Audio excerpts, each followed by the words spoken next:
Breaking news చూస్తున్నాం. ఢిల్లీతో పాటు NCR పరిధిలో కాలుష్యం కట్టడికి అమలు చేస్తున్న గ్రేడెడ్ రెస్పాన్స్ యాక్షన్ ప్లాన్ 4 ఆంక్షలను సడలించేందుకు సర్వోన్నత న్యాయస్థానం నిరాకరించింది.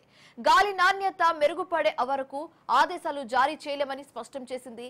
దేశ రాజధాని ఢిల్లీతో పాటు ఎన్సీఆర్ పరిధిలో కాలుష్యం కట్టడికి అమలు చేస్తున్న గ్రేడెడ్ రెస్పాన్స్ యాక్షన్ ప్లాన్ 4 ఆంక్షలను సడలించేందుకు సర్వోన్నత న్యాయస్థానం నిరాకరించింది. గాలి నాణ్యత మెరుగుపడే వరకు ఆదేశాలు జారీ చేయలేమని స్పష్టం చేసింది.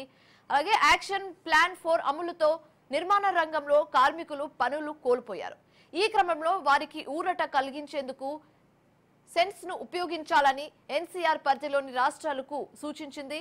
చాలా మంది విద్యార్థులకు మధ్యాహ్నం భోజనం అందడం లేదని, ఆన్లైన్ విద్యలో ఇబ్బందులు ఎదుర్కొంటున్న విద్యా సంస్థలను పునఃప్రారంభించే అంశాన్ని పరిశీలించామని supreme court commission for air quality management కి సూచించింది.